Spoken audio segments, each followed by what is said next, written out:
عليكم. ان شاء الله النهارده هنشرح الفصل الثالث من قصه ذا بريزنر اوف زندا.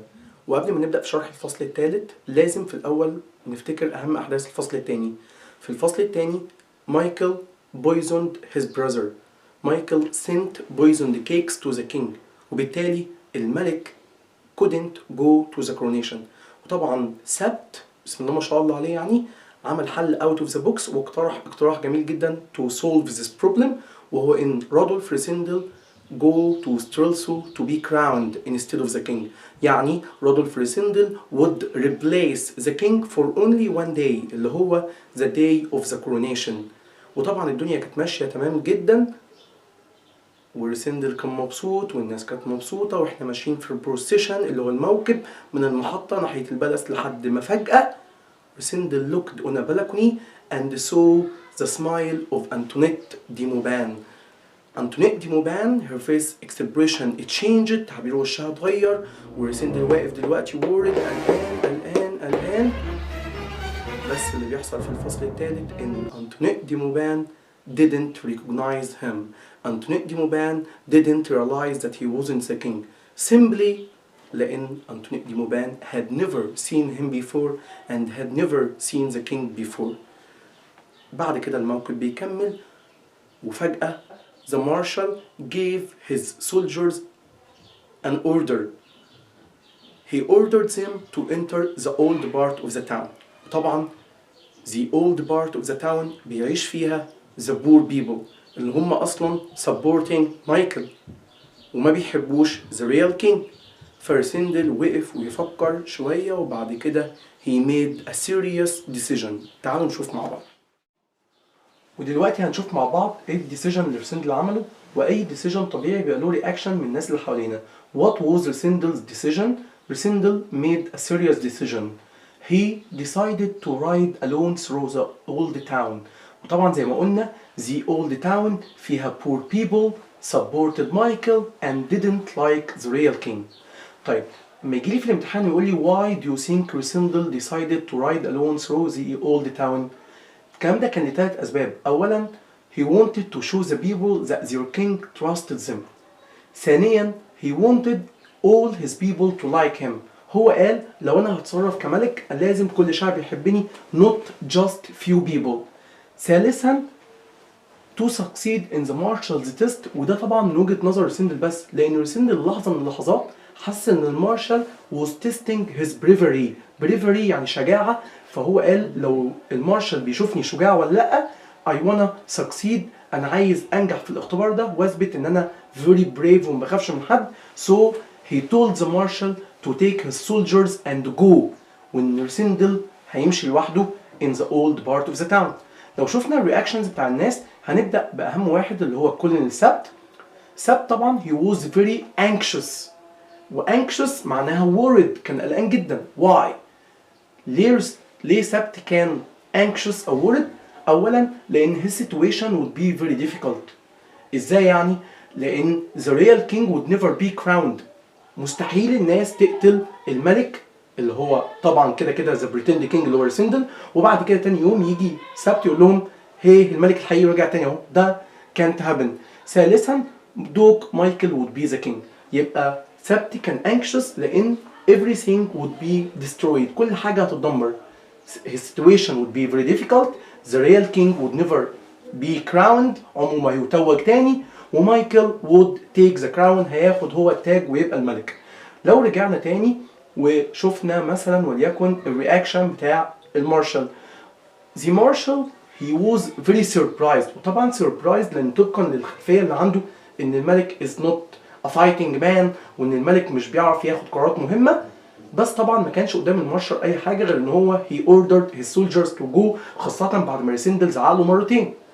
لو شفنا الرياكشن بتاع فريدز قال لريسندل لما كانوا في الاوضه he said that it wasn't a good idea. يبقى اذا سبت وفريدز الاثنين كانوا ضد فكره ريسندل، بس كل واحد كان عنده دوافع مختلفه. سبت قال it's not a good idea because his situation would be difficult and the king would never be crowned. انما فريدز قال له مايكل wouldn't like it if Risendel became popular with the people. قال له مايكل مش هيسكت لك، مايكل مش هيعجبه الموضوع ده خالص، فلازم you mustn't try too hard، ما تجودش وما تعملش حاجات خطيرة زي دي تاني. لو رجعنا وشوفنا الرياكشن بتاع برنسس فلافيا، الرياكشن بتاع فلافيا was surprised، كانت مندهشة جدا من ده وهي قالت له ده، وقالت طبعا ان the poor must have appreciated this. appreciate يقدر. the poor must have appreciated that their king came alone to their area. ان ملك يمشي without guards بدون حراسة في منطقة فيها poor people who didn't like him، دي كانت حاجة very brave، واكيد الناس appreciated قدروا ده. وطبعا خلينا نتفق اتفاق ان فلافيا كان عندها strong observation، لان هي noticed that the king was thinner, more tired and serious. ودي التغييرات اللي فلافيا لاحظتها، بس طبعا فلافيا didn't realize that Rosendal was not the real king. طبعا اخر حاجة هنشوفه رأيه هو poor people، نظرا لان هم بور خليناهم للاخر. الرياكشن بتاع البور people، طبعا احنا قلنا اولا ان the poor supported مايكل. ليه هم supported مايكل؟ ليه هم بيحبوا مايكل؟ because they wanted things to change and Michael gives him hope about a better future أو about a better life in the future، وده طبعا اتقال في الفصل الثاني. طب هل عندنا proof أو evidence، يعني دليل أو برهان يثبت إن هم بيحبوا مايكل؟ طبعا رسندل شافهم they had paintings of the dog in their windows، وده رسندل شافه وهو معدي in the old town. رد فعل الفقراء بقى ذات نفسهم، some of them smiled and cheered and others were silent and looked at him angrily. يبقى إذا كان في انقسام في الأولد تاون. بعض الناس بدأ sympathize يعني يتعاطف مع الكينج ويقول إن الكينج ده ملك كويس because he came alone، فبدأوا smile and cheered. Others were silent and looked at him angrily، مهما تعمل مش هنحبك، مهما تعمل مش طايقينك.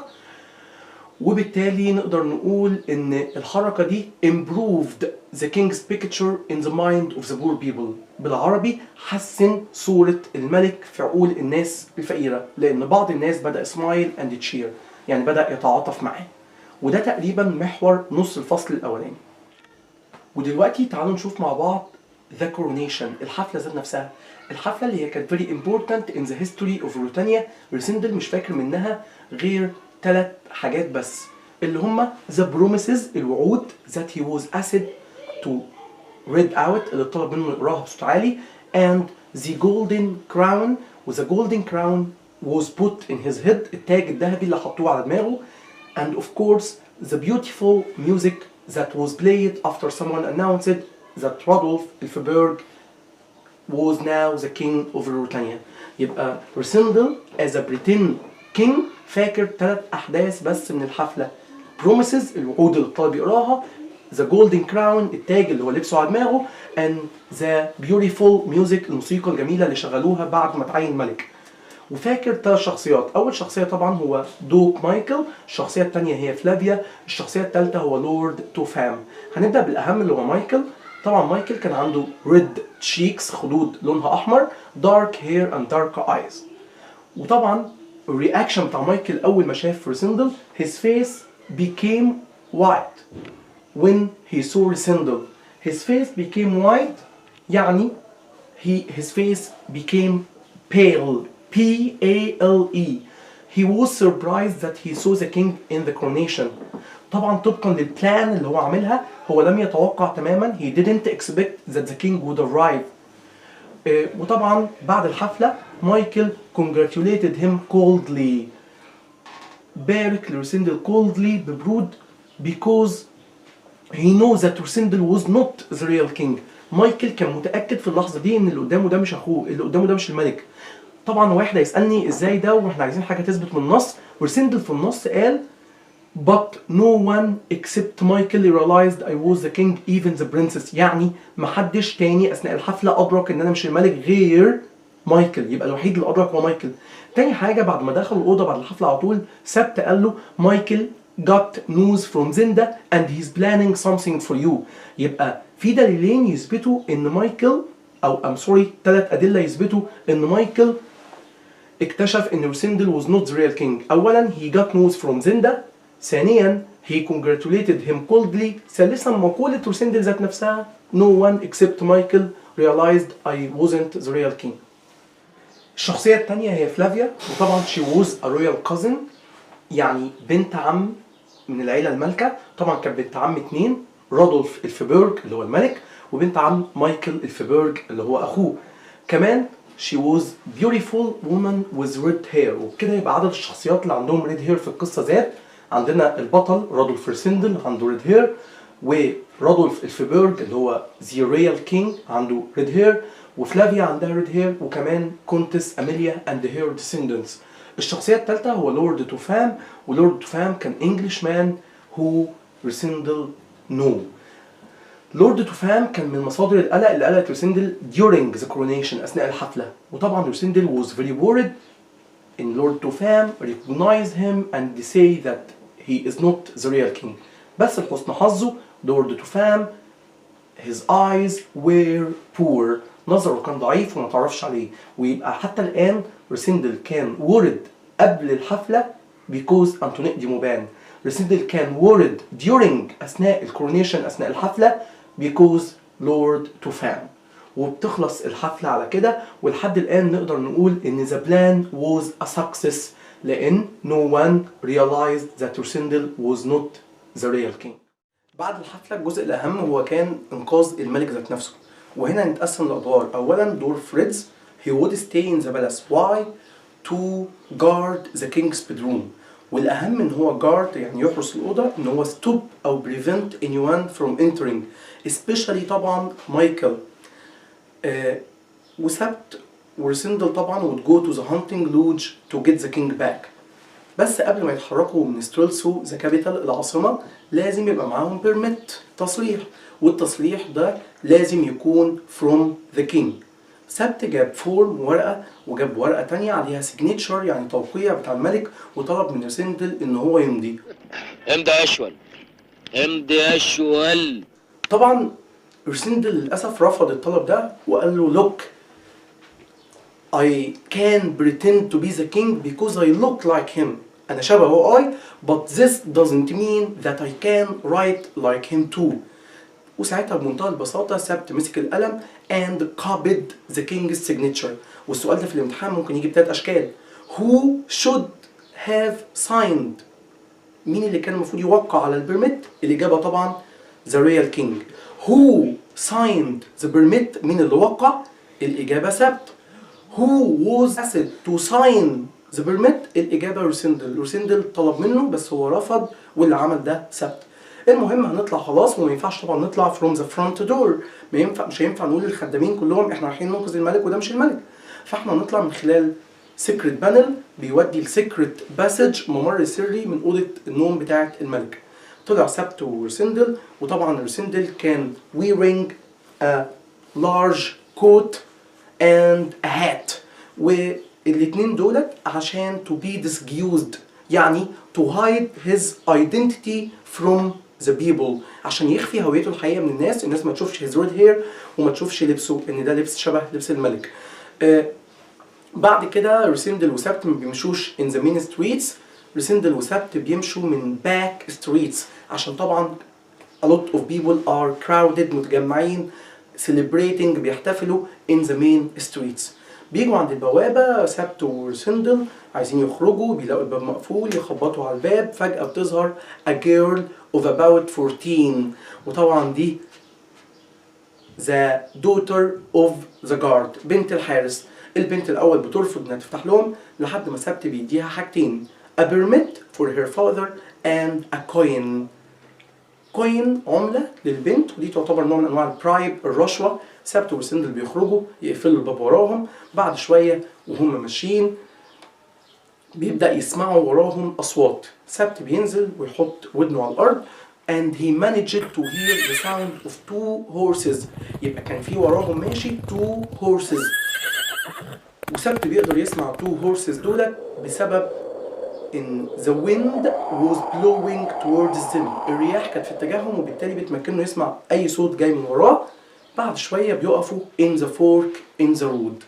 طبعا in the fork in the forest سبت wanted to know who was following them and where they were going. كان عايز يعرف مين ماشي وراهم ورايحين فين. وطبعا قال لرسندل stop and get off your horse ريسندل كان سربرايزد، بس لما سبت زعق فيه المرة التانية وقال له get off your horse، ريسندل سمع كلامه. ودلوقتي in the forest عندنا طريق يمين وطريق شمال. سبت وريسندل حاليا behind a tree، وقفوا يشوفوا مين جاي، واكتشفوا ان اللي جاي اتنين، مايكل and ماكس هولف. طبعا حصل حوار بين مايكل وماكس. مايكل سأل which way، ماكس قال السكة شمال في شمال واليمين اختفى to the left to the castle. مايكل سأله قال له ليه ما نروحش right؟ If all is well, why go there? And if all is not well, I fear there will be a trap. If all is well, why go there? ليه نروح هناك in the castle? And if all is not well, I fear there will be a trap. أخاف يكون في trap، فخ أو مصيدة معمولة لنا. يبقى إذن اللغز كله كان في كلمة all is well اللي سبت وريسندل اتمنوا يعرفوا إيه المقصود ب all is well. و all is well معناها إن their men had kidnapped the real king. إن the real king was kidnapped and was in the castle now. وبالتالي ماكس ومايكل بيتجهوا الكاسل، أما سبت وريسندل فبيروحوا to the hunting lodge. طبعا أول ما بيروحوا الهانتنج لودج بيلاقوا 5 or 6 dirty torn handkerchiefs، وكمان بيلاقوا إن the door of the lodge wasn't locked، الباب ما كانش مقفول، وفي 5 أو 6 مناديل مرميين في الأرض بره. طبعا أول ما بنشوف الهانكرشيفز المناديل المرمية بره دي، سبت realized that Johan's mother was set free، إن الست دي تم تحريرها، إنه أطلق سراحها، لأن طبعا الهانكرشيفز اللي هي المناديل كان هو used them to tie the old woman عشان يربط بيهم الست العجوزة اللي هي Johan's mother اللي هي heard the plan. وطبعا لقى كمان إن the plates and the cups were still on the table، وده معناه إنه مجرد ما هما مشوا مايكلز من attacked the castle، يعني جوزيف ملحقش يشيل حاجة من مكانها.